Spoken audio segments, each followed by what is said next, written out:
Healthy life uncut. आज आपण काहीतरी स्पेशल घेऊन आलो आहे, ते म्हणजे लहानांपासून ते मोठ्यांपर्यंत सगळ्यांना आवडणारी स्ट्रीट स्टाईल पाणीपुरी. आणि पर्सनली माझी पण खूप खूप खूप खूप फेवरेट पाणीपुरी. चला तर बघूया आपण त्याची recipe.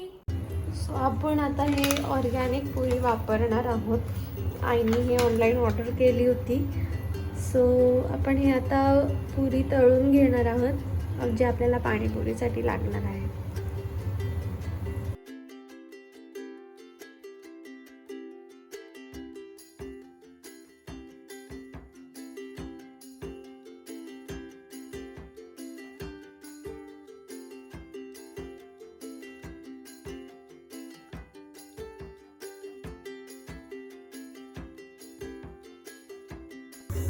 So these are the perfect puris. खूप छान फुलल्यात त्या, मस्त झाल्यात.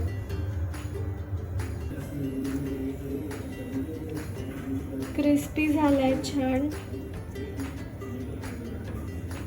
तर रगडा बनवण्यासाठी आपण पांढरा वाटाणा रात्रभर भिजून ठेवला होता आणि आता कुकरला लावून आपल्याला त्याला शिजवून घ्यायचं आहे. तर आपण आता यात 1 तांबा पाणी घातलं आहे आणि मीठ चवीनुसार घालायचं आहे. आणि आता आपल्याला कुकरच्या शिट्ट्या करून घ्यायच्या आहेत. थोडीशी हळद घालायची आहे. तर कुकरच्या 4 शिट्ट्या आपल्याला आता करून घ्यायच्या आहेत रगडा शिजवण्यासाठी. बटाटा पण ऍड करणार आहोत आणि आता कुकरच्या शिट्ट्या करून घेणार आहोत.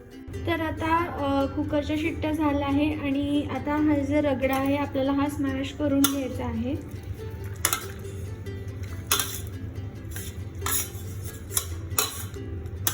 आता रगडा पण पूर्णपणे स्मॅश करून घेतला आहे. जर पाणी राहिलं असेल तर तुम्ही त्याला आटवणी घेऊ शकता. आणि आता आपला रगडा तयार आहे. आता तिखट पाणी बनवायला आपण घेतला आहे एव्हरेस्टचा पाणीपुरी मसाला, अर्धी वड्डी पुदिना, 10-12 मिरच्या, अर्धा तुकडा आलं आणि 1 वड्डी कोथिंबीर.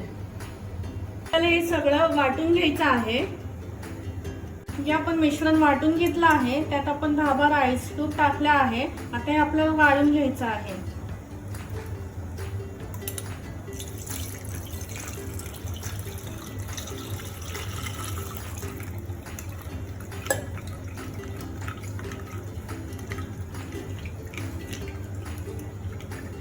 आपण टाकणार आहे अर्धा पाकिट पाणीपुरी मसाला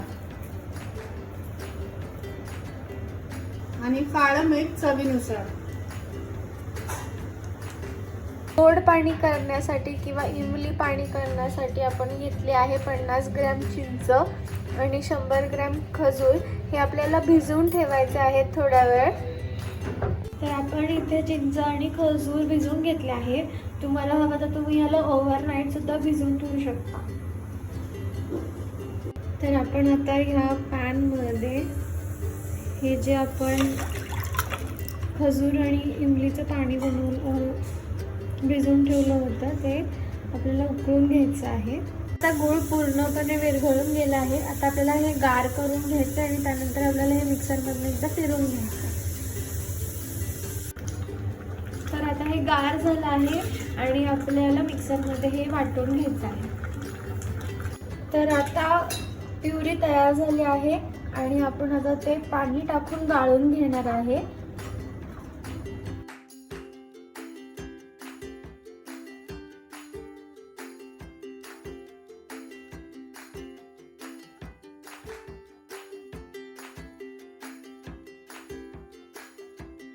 आता जो गर आपण पाण्यासोबत काढला तर ते उकळायला ठेवायचे. त्याच्यामध्ये अर्धा चमचा लाल मिरची पावडर, अर्धा चमचा चाट मसाला आणि काळं मीठ ते चवीनुसार जाईल. आता या सगळ्याला आपल्याला छान उकळी येऊन द्यायची आहे.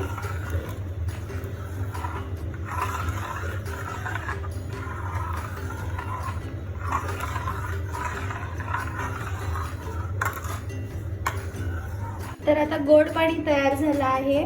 तर पाणीपुरीला लागणाऱ्या सगळ्या गोष्टी तयार झाल्या आहेत. चला खाऊया पाणीपुरी.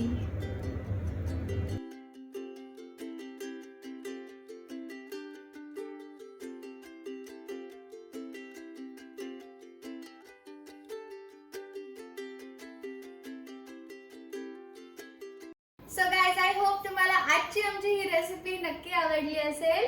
आणि तुम्ही पण ही रेसिपी नक्की ट्राय करा आणि आवडली असेल तर आमच्या चॅनलला लाईक शेअर सबस्क्राईब करायला विसरू नका. आणि कमेंट करायला विसरू नका. घरी ट्राय करा and also press the bell icon and for more amazing videos stay tune to SP Life and Cuts.